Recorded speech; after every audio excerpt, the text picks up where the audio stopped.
26.3도입니다. KBS 제1라디오 10시 뉴스를 마칩니다. 지금까지 아나운서 김윤지였습니다. KBS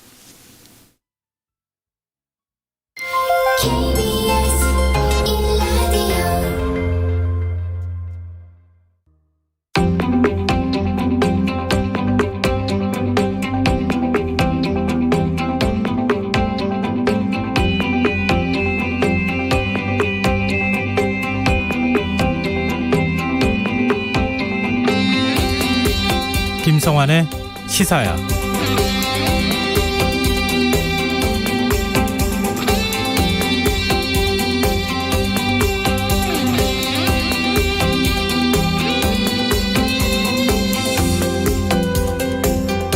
안녕하십니까. 시사평론가 김성환입니다. 국민의당 안철수 대표가 국민의힘과 추진해온 통합 논의를 중단하겠다고 선언했습니다. 그는 지금의 제1야당으론 정권 교체가 힘들어지고 있다면서 합리적인 중도층을 대변하고 시대적 소명을 다하겠다고 밝혔는데요. 안 대표의 결정이 향후 대선 구대에 어떤 영향을 미치게 될까요? 물론 안 대표의 정치적 선택은 존중받아야 할 겁니다. 또 정치는 살아있는 생물이라는 말이 있듯이 야권의 통합 가능성 역시 완전히 닫힌 것은 아니겠죠.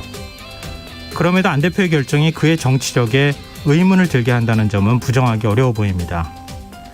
국민의당과 국민의힘의 합당은 4.7 서울시장 재보궐선거 당시 안철수 대표가 직접 약속한 사안이기 때문이죠. 안 대표의 선택으로 정치권에는 다시 제3지대라는 변수가 생기게 됐는데요. 정치권에 등장한 이래 언제나 변수 역할을 자처해온 안 대표. 그의 결정을 국민들은 과연 어떻게 평가하게 될지 조금 더 지켜봐야겠습니다. 자세한 정치권 소식 잠시 후 뉴스에서 자세히 살펴보겠습니다. 20% 할인 서비스로 인기를 끌었던 할인 플랫폼 머지포인트가 갑작스럽게 서비스를 축소하면서 파장이 일고 있습니다. 소비자들은 환불을 요구하고 나섰고 소상공인들의 피해도 커지고 있는데요. 이 문제 어떻게 봐야 하는지 더 깊이 있게 들여다보는 인터뷰 시간에서 전문가와 이야기 나눠보겠습니다. 정치인의 시각으로 국회 움직임을 통찰력 있게 분석해보는 시간이죠. 여의도 인싸. 오늘은 안철수 국민의당 대표의 합당 결렬 선언이 가져올 파장과 국민의힘 예비후보 정책 토론회를 둘러싼 논란, 그리고 민주당 대선 주자 사이에서 논쟁이 되고 있는 재난지원금 문제에 대해 여야 정치인들과 심도 있게 토론해 보겠습니다. 김성환의 시사에는 청취자 여러분들의 관심과 참여를 기다립니다. 방송 내용과 관련해 의견 있으신 분들은 문자 보내주십시오. 당첨된 분들께는 모바일 상품권 보내드릴 텐데요. 참여하실 번호는 샵9730이고요. 짧은 문자는 50원, 긴 문자는 100원의 이용료가 부과됩니다. 콩 게시판을 통해서도 무료로 참여하실 수 있고요. 콩 어플리케이션과 KBS 라디오 유튜브 채널을 통해서도 방송을 실시간으로 시청, 참여하실 수 있습니다. KBS 라디오 김성환의 시사야. 그럼 지금 시작하겠습니다.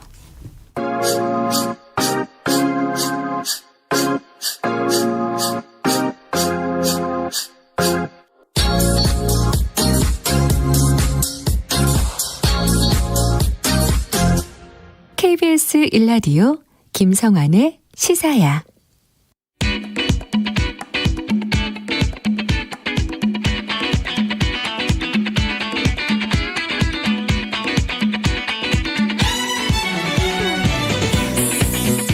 오늘 놓쳤던 뉴스 꼼꼼히 정리해드리는 뉴스야 시간입니다. 김민하 시사평론가 나와 계십니다. 안녕하세요. 안녕하세요. 오늘 정치권 소식부터 얘기를 해봐야 되겠는데요. 국민의당 안철수 대표가 국민의힘과의 합당 논의가 결렬됐다, 이렇게 공식 선언을 했어요. 그렇습니다. 그간의 과정을 잠깐 짚어보자면 지난 서울시장 재보궐선거 당시에 오세훈 당시 국민의힘 후보하고 단일화를 하는 과정에서 승패와 무관하게 국민의힘과 합당을 하겠다라는 얘기를 국민의당 안철수 대표가 이제 했었죠. 이에 따라서 지난 6월 말에 합당 실무협상에 돌입을 했지만 뭐 당명을 바꿔야 된다든지 그다음에 뭐 단일 후보 선출 방식 뭐 이런 여러 얘기들을 놓고 이견이 좁혀지지 않았기 때문에 지난달 27일에 이 실무협상이 결렬된 바가 있었습니다. 그래서 안철수 대표가 그러면 이제 최종적으로 어떻게 할지를 생각해서 얘기를 하겠다라고 이제 했고요. 그게 이제 그 결과가 오늘 이제 좀 공개가 된 거죠. 그래서 안철수 대표가 오늘 오전에 국회에서 기자회견을 열고 두 정당의 통합을 위한 노력은 여기서 멈추게 됐다. 기대하신 국민들께 죄송하다라면서 합당 포기 선언을 한 건데요. 단지 합당을 위한 합당 또는 작은 정당 하나 없애는 식의 통합은 바람직하지 않다. 과거 기득권 양당이 반복해온 적대적 대결 정치의 도드리표가 되어서는 안 된다. 이 정권 교체의 과정이 더 좋은 대한민국을 만드는 담대한 혁신으로 이어져야 된다라고 강조를 했습니다.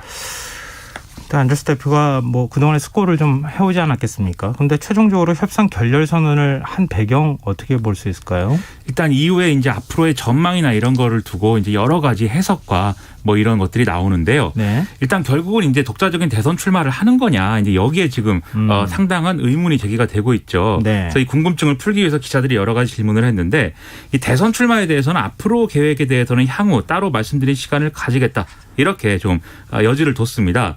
그리고 이 제3지대에서 그럼 앞으로 김동연 전 경제부총리라든지 이런 인물들과 연대하는 방법, 이런 것들에 대해서는 지금 어떤 계획이나 생각을 갖고 있지는 않고, 다만 국가의 미래를 생각하고 더 좋은 대한민국을 만들겠다는 생각을 가진 사람이라면 누구라도 만나서 의논할 자세가 돼 있다. 이렇게 또 여지를 열어두는 답변을 했고요. 네. 그다음에 대선까지 가는 과정의 야권 단일화 이런 것들에 대해서는 정권 교체를 바라고 합리적 중도층을 대변하면서 시대적 소명을 다하겠다라고 얘기를 하면서 지금 제1야당만으로는 정권 교체가 힘들어지고 있다.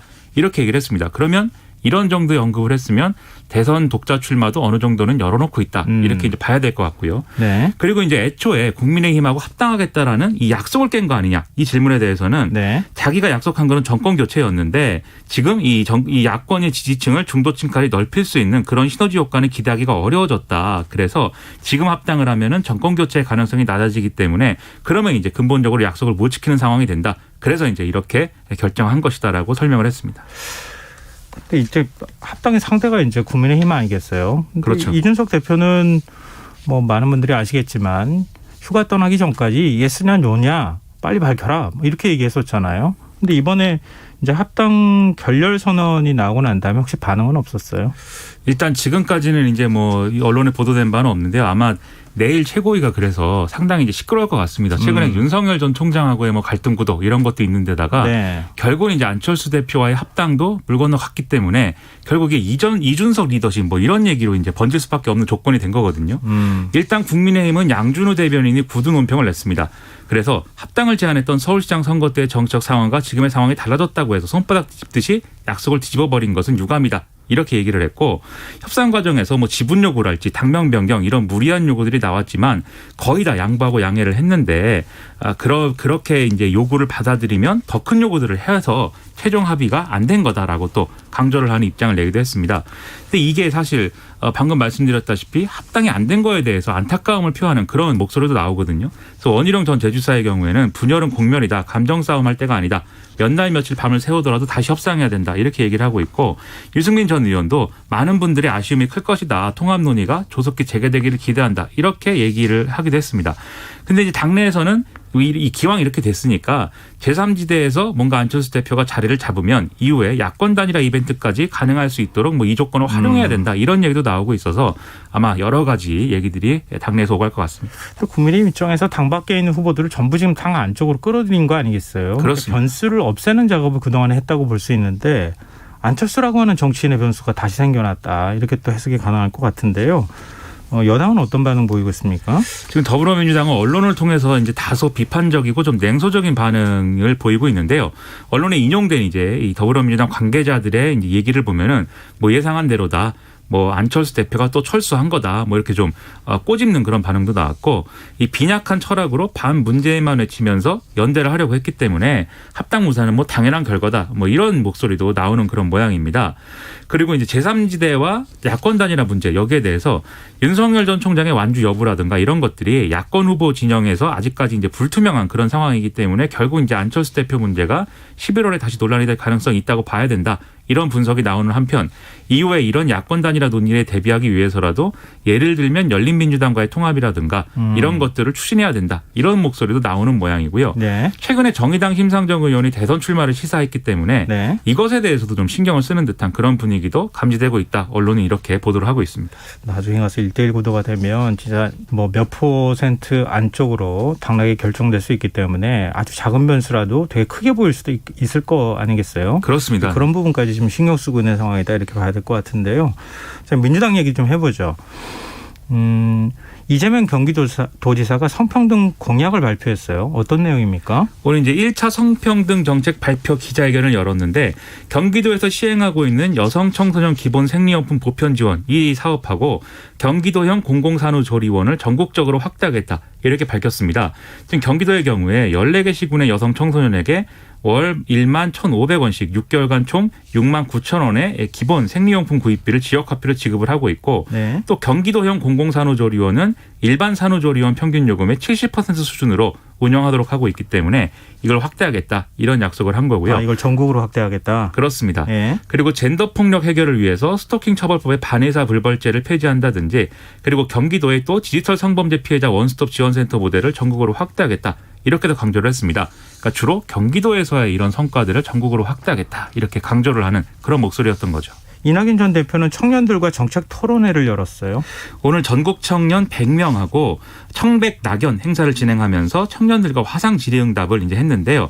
지역 균형 발전을 위한 정책 이런 것들을 예로 들면서 대기업 본사를 지방으로 이전을 할 때 이 지방의 상황에 따라서 법인세를 최대 완전 감면해 줄 수 있는 이러한 인센티브 정책을 추진하겠다. 이렇게 밝혔습니다. 지금 이제 일부 감면해 주는 것들이 논의 중인데 완전히 이제 감면해 주는 것까지도 추진할 수 있다. 이렇게 얘기를 한 거고요. 그리고 지방 대학생들의 취업 문제를 해소하기 위해서 지역 인재 할당제를 확대를 해서 수도권과 비수도권의 인재 채용 비율을 50대 50 정도까지 끌어올리겠다. 이렇게 네. 얘기를 했습니다. 그리고 이게 화상 질의응답을 마친 후에 일자리, 주거, 교육 분야 불평등 문제 해소 이 공약도 제시를 했는데 뭐 돌봄국가 책임제를 도입한다. 플랫폼 노동의 적정임금 형성에 적극 나서겠다. 그리고 올해부터 시행되는 청년 주거급여를 대대적으로 확보하겠다. 이렇게 좀 얘기를 하고 있고요. 또 서울대를 제외한 지역 거점 국립대학 9곳에 대해서 지원금을 확대한다든지 반값 등록금 도입, 점진적 무상교육 도입 이런 것들도 언급을 했습니다. 네. 이러는 가운데 지금 그 황교익 막 칼럼니스트가 경기관광공사 사장으로 내정된 것을 두고 민주당 내부에서 굉장히 시끄럽네요. 그렇죠. 이낙연 전 대표 측은 친 이재명 인사에 대한 어떤 보훈 인사의 성격으로 황교익 씨를 경기관광공사 사장으로 앉히기 위해서 사장 응모 자격까지 바꿨다는 이런 의혹이 있다. 이런 주장을 계속 이제 하고 있는데요. 이재명 지사 측은 응모 자격을 기준 완화한 것은 이미 지난해 4월 달에 한 것이기 때문에 황교익 씨와는 관련이 없는 것이다. 정상적인 절차였다. 이렇게 반박을 하고 있습니다. 근데 아무래도 황교익 씨 자체가 논란의 인물이기 때문에 계속해서 이제 공격을 받고 있는데 이낙연 캠프 김효은 대변인의 경우에는 오늘 논평에서 경기관광공사 명칭을 경기맛집공사로 바꿔라. 이 맛집 소개가 관광 전문성이라는 것은 억지고 관광 전문가들에 대한 모욕이다. 이렇게 좀 비판을 하기도 했습니다. 이게 이재명 캠프 측 인사들이 예를 들면 여행의 반 이상은 먹는 것이다. 맛집 추천도 쉬운 일은 아니다. 또 이제 황교익 씨에 대해서 맛을 통해서 세상을 바라보는 관점과 소통 능력이 뛰어난 사람이다. 이렇게 계속해서 얘기를 하고 있는데 이런 반박들이 오히려 상황을 악화시키고 있는 거 아니냐 이런 진단들도 한쪽에서 나오고 있습니다. 네, 뭐 지사직 빨리 내려놔야 되는 거 아니냐 뭐 이런 논란이 있었는데 그거하고 또 연결이 된 어떤 그런 이제 공방이 아닐까 그런 생각이 드네요. 근데 그 민주당 TV 토론이 또 지금 남아 있지 않나요? 그렇습니다. 지금 어떤 게 쟁점으로 될 것으로 보이세요? 아무래도 이제 방금 말씀드린 황교익 씨 문제가 언급이 될 것 같고요. 이 황교익 씨 문제에 더해서 재난지원금을 이제 경기도민들에게 100% 주는 문제까지 더해가지고 아마 경기도지사 사퇴 문제, 사퇴해라 뭐 이런 얘기들 그런 얘기가 아마 나올 것 같고요. 그리고 기본소득 등 기본 시리즈들에 대한 정책 검증 이런 것들도 본격적으로 언급이 될 것 같습니다. 이미 더불어민주당 의원 21명이 기본소득에 대한 끝장 토론이 필요하다. 이걸 제안하는 입장문을 내고 이 어느 나라에서도 채택하지 않은 제도이기 때문에 장기적 연구 과제로 검토할 수 있지만 당장 국가 정책까지 가는 건 위험하다라면서 지금 쟁점화를 또 시도하고 있거든요. 네. 논란이 될 수밖에 없는 그런 상황인 것이죠. 내일 TV 토론회가 굉장히 좀 뜨겁게 진행되지 않을까 싶습니다. 국민의힘 대선 예비 후보들의 움직임도 좀 살펴보죠. 뭐 브랜드 경쟁에 나섰다. 이게 무슨 얘기입니까? 윤석열 전 검찰총장하고 최재형 전 감사원장의 경우에는 이 반문연대의 구심점을 자처하면서 나름대로 이제 이슈 파이팅을 하고 있는 그런 상황인데 윤석열 전 총장의 경우에는 코로나19 방역 대응 관련 전문가 간담회를 개최를 한다든지 또 최재형 전 원장의 경우에는 월성 원전 현장을 방문한다든지 이 일종의 반문연대 행보 이런 것들을 계속해서 반복하고 있다라는 겁니다. 네. 다만 윤석열 전 총장의 경우에 그간 좀 우클릭이다 이런 논란이 있었기 때문인지 옛 옛 민주당 대변인 출신 유종필 전 관악구청장을 영입했다. 이렇게 밝히기도 했는데요. 조만간 호남을 중점 공략하는 외연 확장을 시도하겠다. 이렇게도 얘기를 하고 있고요. 이외에 유승민 전 의원의 경우에는 중도, 수도권 청년층을 겨냥한 정책 행보를 이제 얘기를 하면서 따뜻한 보수 이런 것들도 강조하면서 연금개혁, 대학개혁, 그다음에 노동개혁 이런 비전을 선보인다. 라는 계획입니다. 원희룡 전 지사의 경우에는 손실보상 1인 시위 등 현장에 강한 전문가 이미지를 만들기 위한 일정을 소화를 하고 있고요. 홍준표 의원은 내일 이제 대선 출마 선언을 하는데 첫 민생 행보로 서울 동대문구 청량리 재개발 현장 방문을 간다고 하거든요. 그러니까 4분의 1값 아파트 공약 이런 것들을 언급하고 있기 때문에 이런 부분에서 이제 강점을 보이려는 브랜드 마케팅에 나선 상황이고요. 황교안 전 대표는 특이하게도 부정선거 이슈화에 지금 공을 들이고 있습니다. 이게 대선 예비 후보들이 많으니까 이렇게 다 전하다 보면 이렇게 시간이 많이 걸립니다. 네, 최재형 전 감사원장에 대한 세금 탈루 의혹이 제기됐어요. 최재형 전 감사원장이 장녀에게 돈을 빌려주고 이자를 받고 있다고 얘기를 했는데 이자 소득세를 납부하지 않은 사실이 확인됐다라는 건데요. 김용민 더불어민주당 최고위원의 경우에 이렇게 주장을 하고 있습니다. 소득세법에 따라서 이자 소득에 대해서 원천징수 의무와 납세 의무가 있는데 부모 자식 간 금전 거래에 있어서도 이걸 원천징수했는지 여부를 국세청에서도 필수적으로 확인을 한다. 그래서 이걸 냈는지 조속히 공개해 주길 바란다. 이렇게 얘기를 했는데 이게 무슨 얘기냐. 최재형 전 원장은 장녀가 2019년 9월 부모에게 4억 원을 빌려서 서울 강남 아파트를 매입했다는 의혹이 제기가 되니까 당시에 대출을 받을 수 없는 장녀에게 돈을 빌려주고 매달 연이율 2.75% 이자를 배우자 명의 예금 계좌로 입금받고 있다. 이렇게 해명한 바가 있었거든요. 네. 여기서 이제 이자 소득세를 안 냈다 이런 얘기인 겁니다. 최 전 원장 측 입장 혹시 나왔습니까? 지난주에 이 사실을 인지하고 나서 지난주에 자진 신고를 했고 납부 고지서를 받았는데 미납부액은 400만 원이 좀 안 된다고 하고요. 내일 이제 납부할 예정이다 이렇게 얘기를 하고 있고요. 이 장녀 지원 씨가 또 SNS에 글을 올렸는데 이 이자를 지급하면서 원천 징수를 했어야 됐는데 자신의 불찰로 거기까지 신경 쓰지 못했다. 앞으로 더 꼼꼼히 챙기겠다 이렇게 해명을 했습니다. 네, 알겠습니다. 오늘 뉴스야 여기까지 하겠습니다. 지금까지 김민하 시사평론가였습니다. 고맙습니다. 고맙습니다.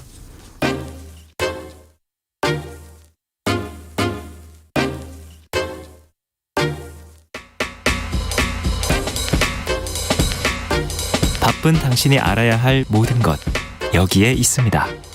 KBS 1라디오 김성환의 시사야. 20% 할인 서비스를 내세워 큰 인기를 끈 결제 플랫폼이죠. 머지포인트가 포인트 판매를 중단하고 사용처를 대폭 축소하면서 큰 파장이 계속해서 일고 있습니다. 소비자뿐만 아니라 머지포인트와 직계약 관계에 있는 소규모 자영업자들도 큰 피해를 입을 수 있다. 이런 우려의 목소리가 나오고 있는데요. 알기 쉬운 경제뉴스 고란TV의 고란 기자 연결해서 조금 더 자세히 얘기 나눠보도록 하겠습니다. 기자님 안녕하십니까? 네, 안녕하세요. 네. 일단 머지포인트 누적 이용자 수가 무려 100만 명이라고 하더라고요. 네. 굉장히 인기를 모았던 모바일 결제 플랫폼이라고 하는데 정확하게 어떤 서비스인지 먼저 좀 설명을 부탁드립니다. 이 머지가 영어로 M&A 할 때 그 M의 그 머지거든요. 네. 통합한다라는 의미입니다. 사업 초기에는 그 업체별 적립 포인트 쿠폰 하나로 통합해준다라고 했었는데요. 2018년 말부터 상품권 개념의 포인트를 판매하기 시작했습니다. 그러니까 머지 포인트는요, 문화상품권, 기프팅콘 이런 거 같은 상품권의 일종입니다. 그런데 혹시 문화상품권 사보신 적 있으세요? 네네.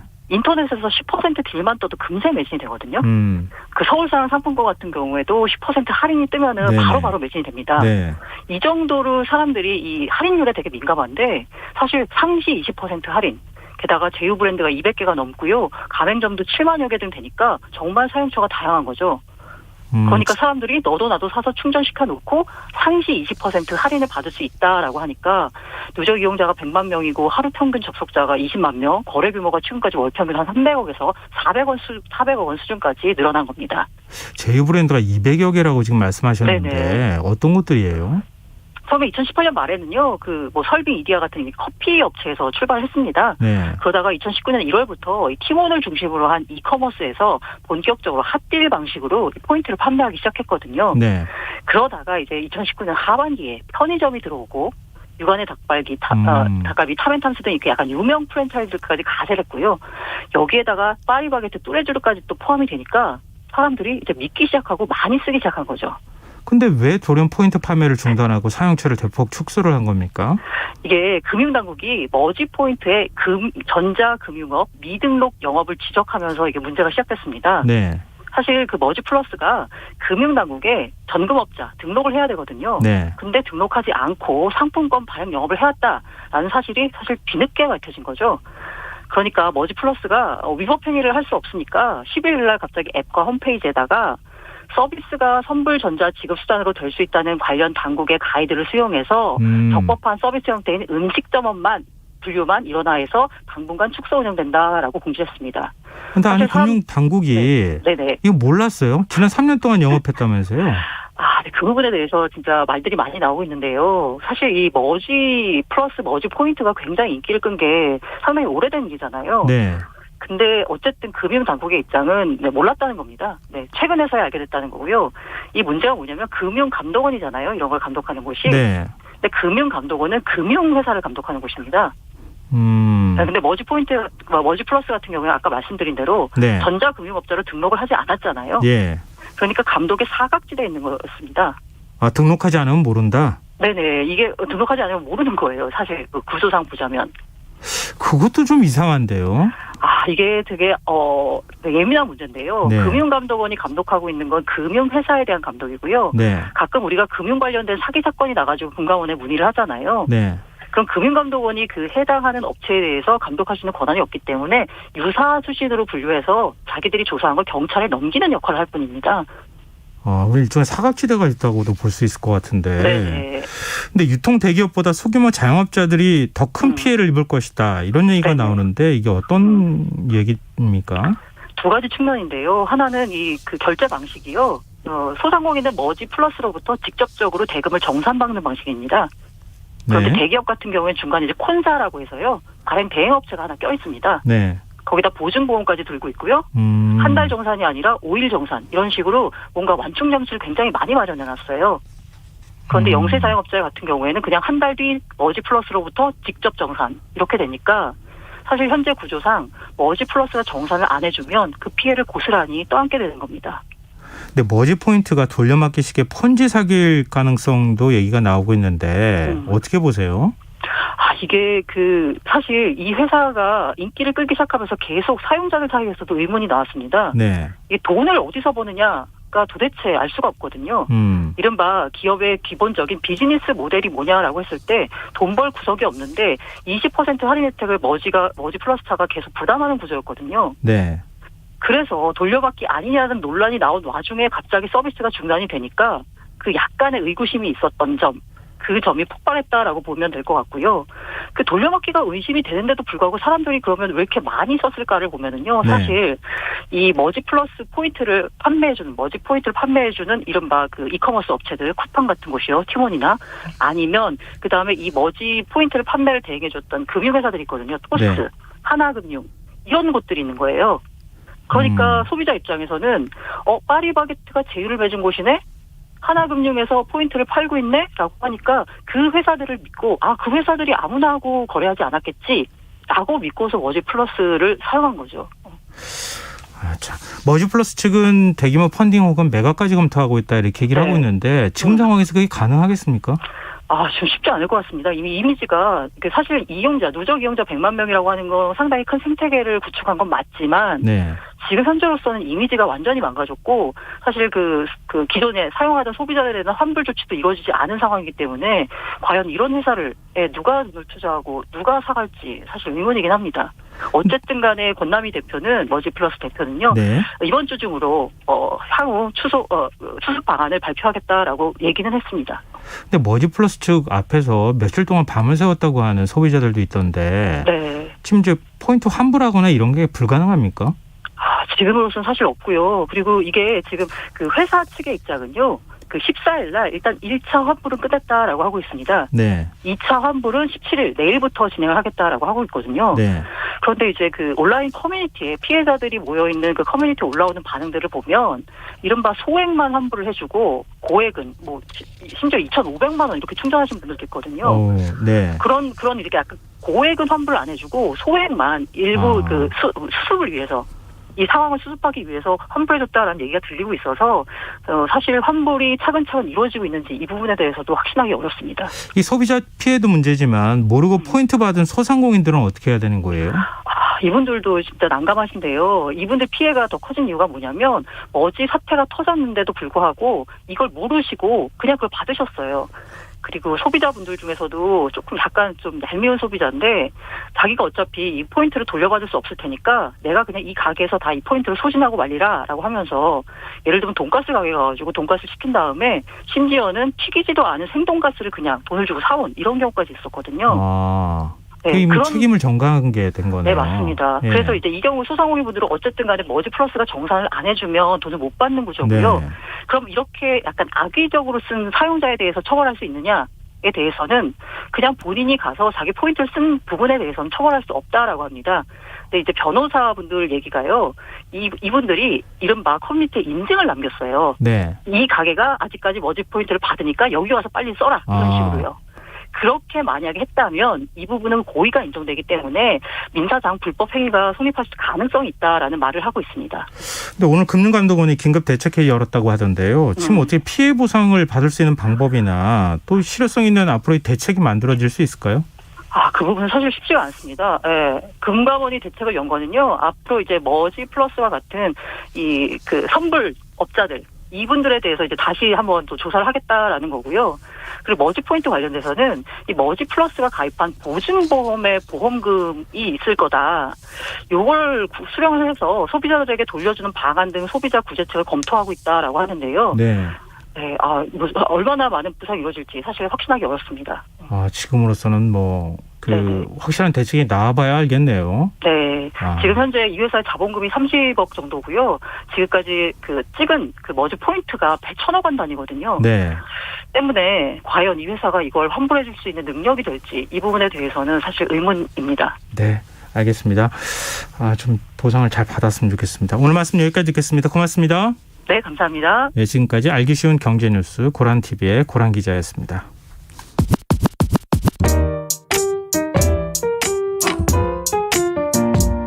김성환의 시사야는 청취자 여러분의 참여를 기다립니다. 문자 샵 9730으로 여러분의 의견 보내주세요. 짧은 문자는 50원, 긴 문자는 100원의 정보 이용료가 부과됩니다. 애플리케이션 콩, 유튜브 채널 KBS 일라디오에서는 무료로 참여하실 수 있습니다.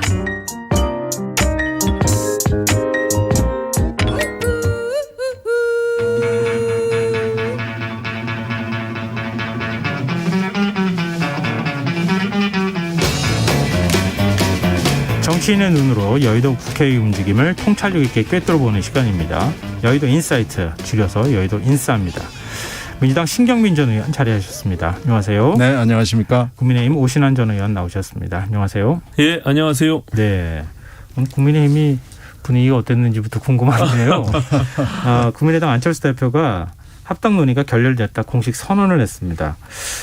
일단 사실 이거는 신경민 전 의원이 말씀하실 것보다 오신환 전 의원이 말씀하시기 훨씬 많은 것 같거든요. 또 실무 협상을 네. 담당하기도 하셨잖아요. 예, 그렇습니다. 네.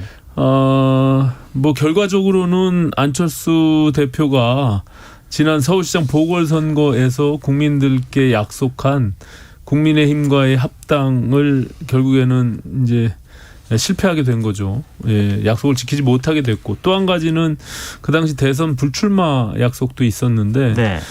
향후에 지금으로 봐서는 이제 대선에 출마할 가능성이 이제 높아진 거 아니겠습니까? 제3지대에서. 네. 이제 그런 두 가지 약속을 또다시 이제 국민들과 어겼다라고 하는 점이 저는 이제 정치인 안철수 대표로서는 극복해야 될 과제이고요. 네. 지금 한 2011년도 등장해서부터 한 10여 년 동안 수도 없는 철수와 또 본인이 가야 할 길에 대해서 고뇌하면서 결단하는 그런 과정들이 계속 반복돼 왔거든요. 네. 그래서 지금의 이런 상황들도 국민들이 어떻게 보실까 저는 좀 안타까운 마음이고요. 국민의힘의 입장에서도 사실 이번 선거가 정권 교체 지수가 이렇게 높은 상황에서 49대 51 싸움이 될 가능성이 굉장히 크거든요. 그래서 야권 전체를 통합하고 그 속에서 결국 2% 싸움이라면 안철수 대표의 그 가지고 있는 지지층 그 부분도 굉장히 소중한 측면이 있기 때문에 이 어떻게 해서든지 이 통합을 이뤄냈어야 하는 것이 아닌가라는 좀 아쉬움이 있고요. 여전히 이제 제3지대에서 어떤 안 대표께서 역할을 하게 되면 그 이후에 또 지난 보궐선거 때처럼 또다시 단일화 논의가 있을 수도 있다. 저는 그렇게 생각을 합니다. 예. 네. 신경민 전 의원께는 이 부분하고 같이 좀 여쭤봤으면 좋겠는데요.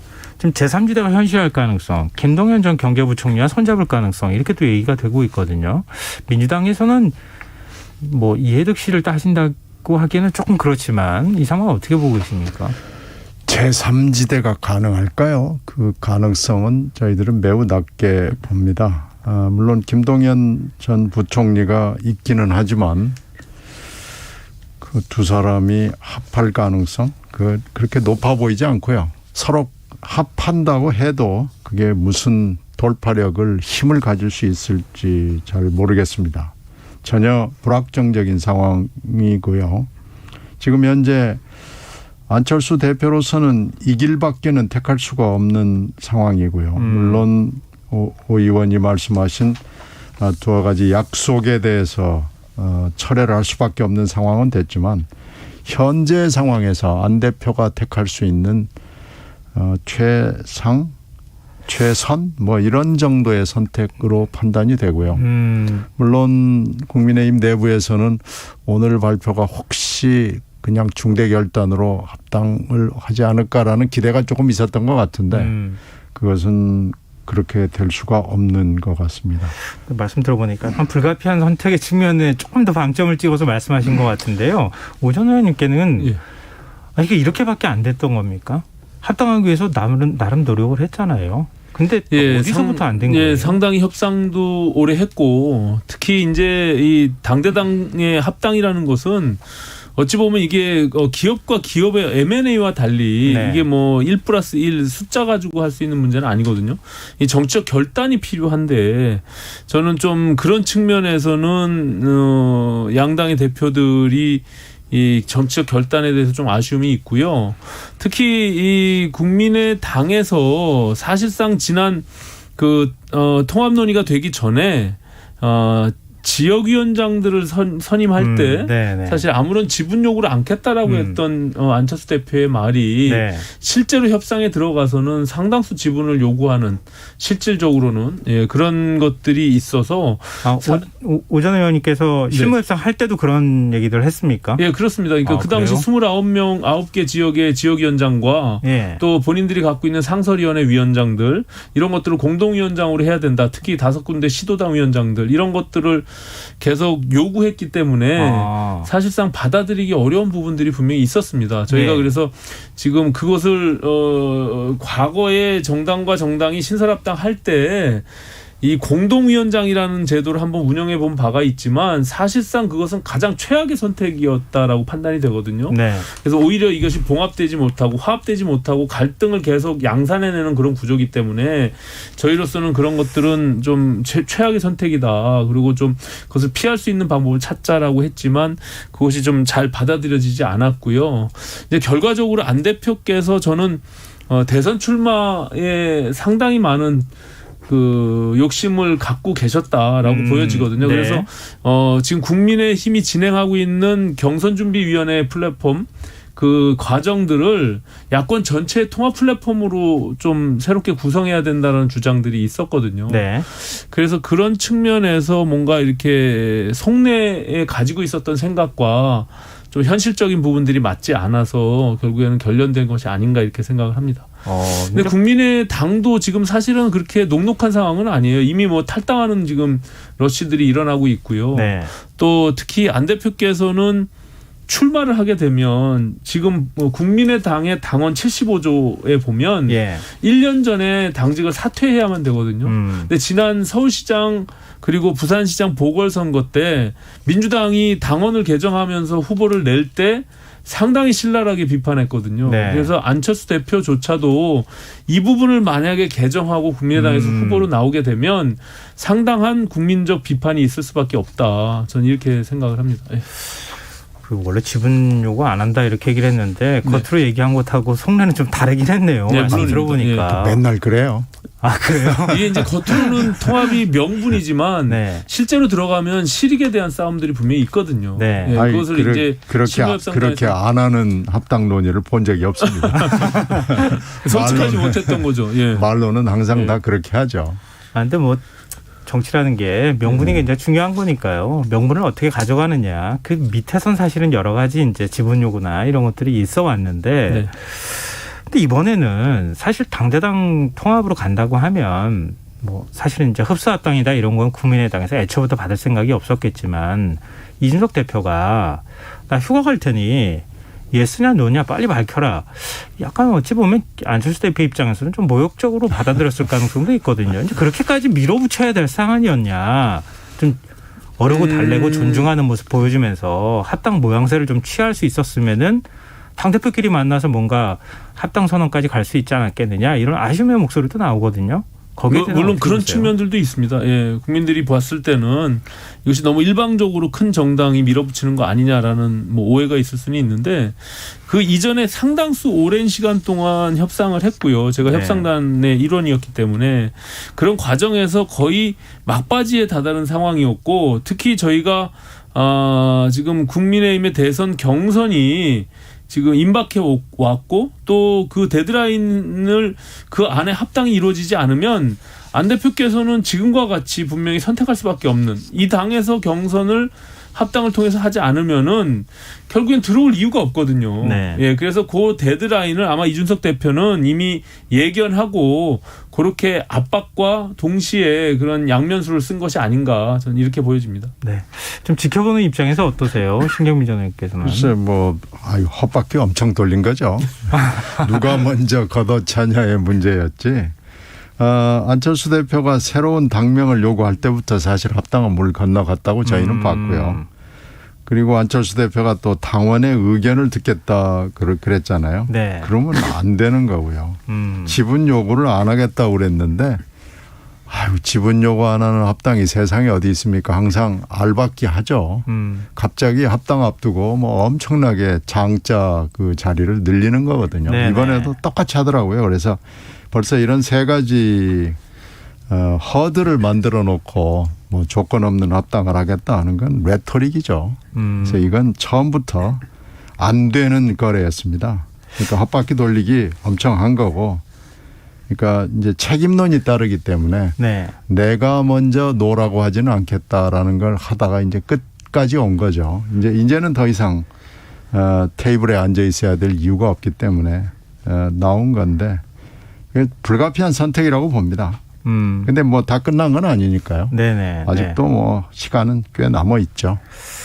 근데 사실은 이제 너무 이 합당 논의 과정 자체가 좀 삐걱거리는 모습을 보여가지고 아마 많은 분들이 정치 언어로 해석하자면 안 되겠구나 이런 생각을 하셨을 것 같은데요. 문제는 이준석 대표입니다. 근데 이준석 대표가 일단 당대당 통합론이 이제 물 건너 간 거잖아요. 그러니까 대표가 좀 그런 거 한번 풀어주면 좀 대표 리더십이 좀 살 텐데. 근데 그런 문제가 하나가 있고 또 하나는 지금 예비후보 정책 토론회 문제로 이준석 대표하고 윤석열 전 검찰총장 간의 갈등 또 뭐 녹취록을 또 이 전 대표 측이 기자들한테 준 거 아니냐 이렇게 하면서 굉장히 감정적으로 좀 그 대립하는 모습으로까지 갔거든요. 이거 어떻게 논란이 좀 정리되겠습니까? 오늘 뭐 들리는 후문으로는 이 전 대표 뭐 김기현 원내대표 그리고 당 최고위원들까지 부지런히 오늘 움직였다 이런 얘기. 내일 최고위원회가 열리지 않습니까? 그렇습니다. 그래서 어떤 방식으로든 이 문제를 좀 해결해야 되겠다 이런 논의가 오고 갔다고 하는데 지금 어디까지 논의가 진행되고 있는 겁니까? 지금 사실 일촉즉발에 굉장히 위기감이 고조돼 있는 그런 상황인 것만은 사실입니다. 이준석 대표가 사실은 이준석 현상이라고 불릴 정도로 굉장히 많은 지지를 받으면서 또 2030 청년층의 지지를 압도적으로 받으면서 당 대표가 되지 않았습니까? 그런데 지금까지는 뭐 상당히 나름대로의 역할을 또 바람을 일으켜가면서 당대표를 해왔다고 보여지는데 이번에 이제 대선 후보들 간의 이제 경선이 시작되는 과정 속에서 이게 아무래도 각 후보들 간의 이해관계들이 첨예하게 부딪히는 그런 과정에서 네. 이준석 대표가 중심을 잘 잡아야 된다라고 생각을 하거든요. 근데 이제 경준이의 안을 놓고서 특히 윤석열 후보 측에서 이것을 강하게 반발하면서 이거 지금의 이런 갈등이 고조돼 왔거든요. 네. 근데 이제 그 속내를 들여다보면 사실 이게 단순히 그냥 토론을 할 것이냐 말 것이냐 이런 문제가 아니라 경선준비위원회가 만들어 놓은 그 안, 그래서 경준이 자체를 무력화시키고 네. 이것을 선관위로 본인들이 원하는 입맛에 맞는 선관위를 구성한 후에 경선의 룰을 아주 자기들한테 유리한 쪽으로 끌고 가겠다라는 속내가 분명히 있는 것이거든요. 네. 그래서 이것은 오히려 어찌 보면 굉장히 불공정한, 또 다른 후보들 입장에서는 받아들이기 어려운 이런 측면이 있어서 그 룰을 정말 공정하게 만들어가는 과정들이 투명하고 합리적으로 만들어지지 않으면 더 큰 뭐 파행으로 갈 수밖에 없는 굉장히 좀 위기가 고조되어 있는 상태입니다. 그래서 네.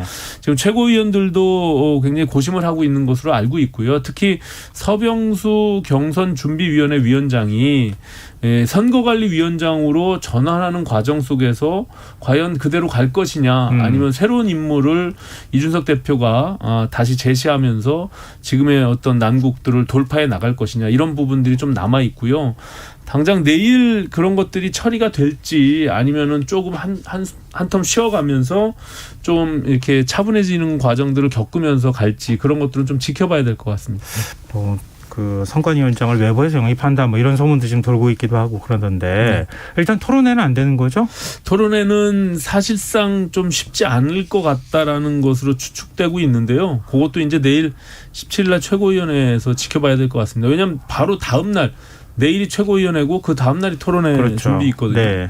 근데 이 토론회를 하냐 마냐에 대한 유불리를 자꾸 이제 유승민 후보 측과 연결시키는 것은 저는 오히려 그것이 좀 바보 같은 지적이다라고 생각하는 게, 오히려 유승민 후보는 토론에 강하다라는 것을 알려주는 것이고 네. 지금 사전 설명회에 11명의 후보가 참여했거든요. 네. 11명의 후보는 토론을 하겠다는 거예요. 그리고 그분들은 더 많은 토론과 더 많은 방송 출연을 통해서 자신들을 알리고 싶은 그런 기회를 갖고자 하는 거거든요.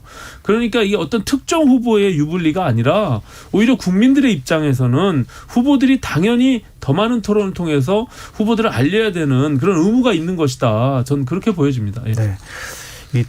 신전희 의원님께 오늘 지금 국민의힘이 돌아가는 상황을 네. 내부 상황을 좀 들어야 될 필요가 있어서 근데 뭐라고 그렇게 말씀하시긴 좀 애매하긴 하겠지만 네. 만약에 민주당에서 이런 상황이 벌어졌다고 하면은 민주당도 상당히 적지 않은 뭐 당혹감이나 아니면 뭐 여러 이제 질타를 받았을 가능성도 있잖아요. 근데 지켜보시는 입장에서 어떻게 좀 정리됐으면 좋겠다 이런 생각 혹시 있으시면 말씀해 주세요. 우리야 뭐 시끄러우면 좋죠.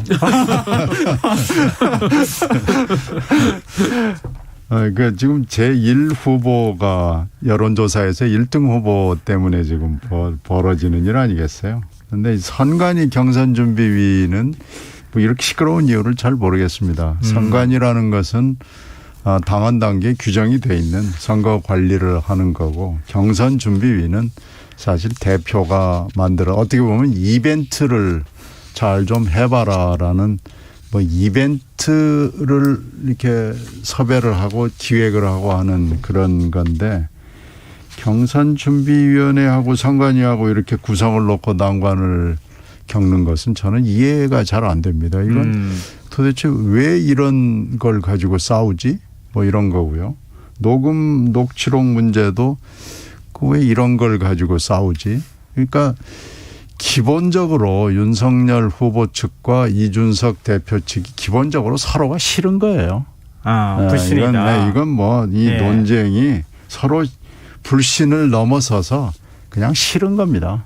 근데 이게 지금 구조적으로 일단 좋지 않은 구도인데다가 항상 대선 시기에 이 대표와 그 유력한 후보 간에는 사이가 좋지는 않거든요. 구도적으로. 그런데 특히 이번에 국민의힘 쪽에서 이 구도는 거기에다가 개인적인 불신과 싫음이 합해져 가지고 이 구도는 글쎄요. 잠시 봉합은 될지 모르겠지만 계속 이 짜게지는 소리가 밖으로 들려 나올 것 같고 그럴 수밖에 없어 보입니다. 그래서 이걸 어떻게 봉합을 할 수 있을지 저희들은 흥미롭게 지켜보는데 잘 될 것 같지는 않네요.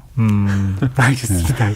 이게 자꾸 앞에서 이제 곤란한 표정을 짓고 계시는데 일단 여기까지 국민의힘 내부 내용은 좀 얘기하고요. 그다음에 민주당 얘기를 좀 넘어가겠습니다. 지금 여러분께서는 KBS 라디오 김성환의 시사회와 함께하고 계십니다. 여의도 인싸 국민의힘 오신환 전 의원, 민주당 신경민 전 의원과 함께하고 있습니다. 이 지금 연결되는 얘기일 것 같은데요. 민주당에서는 뭐 내일 이제 TV 토론 또 있지 않습니까? 네, 내일 있습니다. 근데 대선 후보 간에 특히 이제 이낙연 전 대표 측에서 뭐 지금 박용진 의원도 그런 얘기했지만 1대1 토론하자 이렇게 얘기했어요. 네. 원래 이제 경선 일정상 없었던 거잖아요. 1대1 토론을 요구하시는 이유가 뭡니까?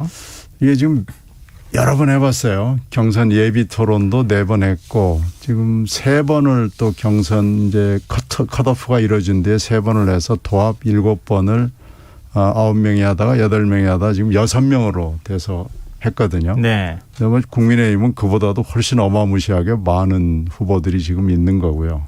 근데 6명이 했는데도 이 2시간짜리가 있었고 90분짜리가 있었고 뭐 그렇습니다.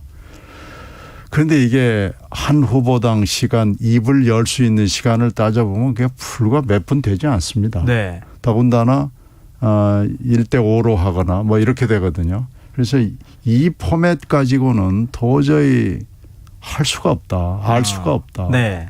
진행도 쉽지 않고요. 그래서 다른 형식의 토론을 좀 해봤으면 좋겠다라는 것이 여러 후보들의 얘기고요.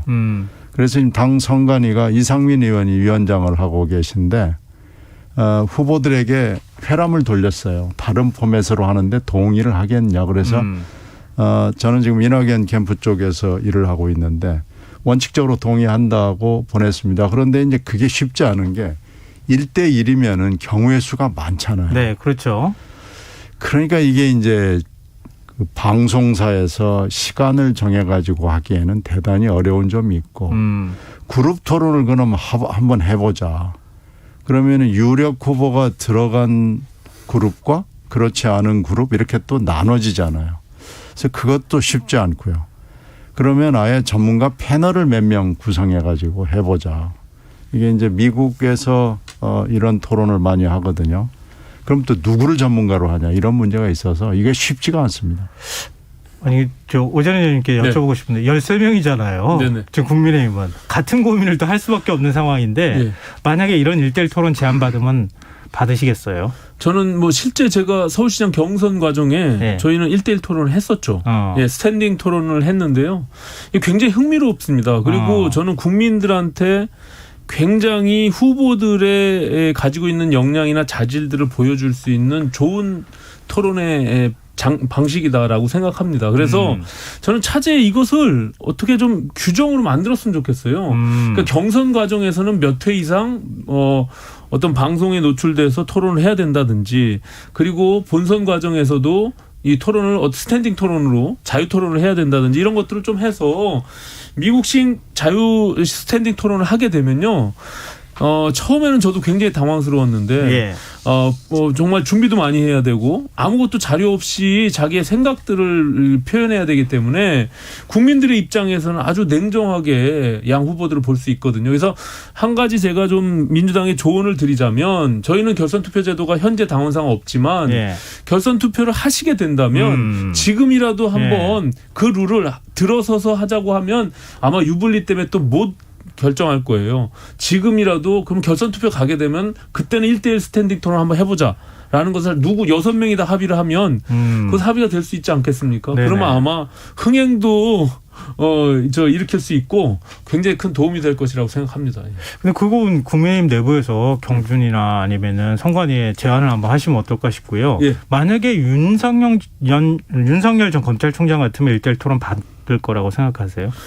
그거 안 받으면은 저 국민들이 뭐라고 보겠습니까? 벌써 지금 토론을 기피하고 회피하는 후보라고 생각하면 역시나 준비가 안 돼 있고 자질이 부족한 거 아니냐라고 이미 생각할 거 아니잖아요. 그러니까 그거는 본인 후보 측에서 판단할 문제지만 토론을 저는 회피한다는 것은 이거는 정말 과연 대통령 후보 더군다나 다른 후보도 아니고 이게 갑자기 만들어지는 그런 대통령 후보가 아니기 때문에 거기서 분명히 국민들이 다 판단할 수 있다. 저는 그렇게 생각을 합니다. 네, 알겠습니다. 그리고 민주당이 지금 뜨거운 화두 중에 하나가 이재명 경기도지사의 지사직 사퇴 문제하고 그다음에 지사직 사퇴 문제가 다시 또 불거진 게 경기도민 전 도민에게 재난지원금을 지급하겠다 이렇게 밝힌 부분이에요. 좀 신전 의원님 어떻게 보십니까? 이번 논란. 지금 이 부분을 놓고 뭐 아직도 설왕설래가 있고 이제 이재명 지사로서는 이점이 있는 거죠. 기본소득을 나는 하겠다라고 좀 공약으로 내세웠기 때문에 재난지원금이 뭐 이런 비슷한 것은 아니지만 나는 기본소득 한다면 한다라는 걸 지금 과시한 거죠. 그러나 이 과시는 정치적 이점인데 정치적으로 유리하지 않은 불리한 점들이 꽤 있습니다. 일단은 반민주적이거든요. 네. 문재인 대통령의 청와대 그리고 민주당 정부 여야 합의의 국회 의결까지도 무시를 해버렸거든요. 또 하나는 16개 타 시도민 영호남을 포함을 해서 충청권까지 모두 다 무시함으로써 국민의 80%를 무시했다는 지적을 받지 않을 수가 없게 됐고요. 그리고 12% 주는 돈이 지금 4천억 정도로 예상이 되는데 이것은 도민들이 낸 세금으로 줄 수밖에 없게 됐습니다. 그래서 경기도민들한테 지금도 부채에 시달리는데 상당히 많은 부담을 주게 됐다. 지금 이런 비난을 받을 수밖에 없게 됐습니다. 근데 지금 그 신전 의원께서 이낙연 캠프 쪽에 계시잖아요. 네. 근데 오전 의원님께서 이재명 캠프 쪽 입장을 대변한다 생각하시면서 말씀해 주시면 어때요? 근데 부정적으로 말하시는 거예요? 저는 어쨌든 100% 재난지원금에 동의하지 않기 때문에 사실상 이게 특히 이제 현직 도지사로서 그 지위를 이용해서 선거에 영향을 미칠 수 있는 측면이 분명히 있거든요. 그래서 저는 저 민주당 경선 내에서 도지사직을 사퇴하라라고 과거에 전례 없는 그런 논쟁이 이루어지고 있는 것이거든요. 네. 과거에는 도지사직을 사퇴한다고 해서 욕먹었는데 지금은 사퇴를 안 한다고 해서 욕먹고 있는 게 그것 때문에 교훈 때문에 지금 못 그만두는 것일 수도 그렇습니다. 있잖아요. 이제 그래서 오히려 이재명 지사가 그것을 너무 악용하는 것이 아니냐라는 공격을 받는 것이고 특히 이 12%를 채워가지고 주는 이 100% 재난지원금은 지금 신 의원님 말씀하신 대로 세금이 또 무지막지하게 들어가는 거거든요. 도의회가 이미 갈라져서 그것을 지금 싸움판이 되는 그런 과정에 있고 특히 또 기본적으로 후보들 간의 이해관계 충돌들이 있어서 이재명 후보가 아닌 다른 후보들은 지금 공격하고 있잖아요. 그래서 이거는 조금 뭐 내가 하는 거니까 뭐 어때라고 해서 될 문제는 아니고 이재명 지사가 이것을 좀 과도하게 본인이 주장하는 기본소득, 기본주택 뭐 이런 게 연장선상에서 100%를 모든 도민들에게 다 준다라고 하는 것을 조금 뭐 과시한다고 할까요? 이런 측면이 분명히 있다. 그래서 저는 그것은 다른 후보로서는 좀 받아들이기 어렵지 않을까 이런 생각이 듭니다. 네, 알겠습니다. 이게 요즘에 참 모든 캠프에 계시는 분들이나 연결되시는 분들 다 불러서 말씀을 나눠야지 원래 맞는데 그렇지 못한 상황이라서 지금 뭐 이 지사 입장에서는 또 다른 얘기를 하지 않을까 그런 생각은 듭니다. 일단 의견을 듣는 것으로 여기서 이 주제에 대해서 마무리를 하는 게 어떨까 싶습니다. 여의도 인싸 지금까지 민주당 신경민 전 의원, 국민의힘 오신환 전 의원이었습니다. 두 분 말씀 고맙습니다. 네, 고맙습니다. KBS 라디오 김성환의 시사 1부 순서는 여기서 마무리하겠습니다. 전 11시 정각 2부에 다시 오겠습니다.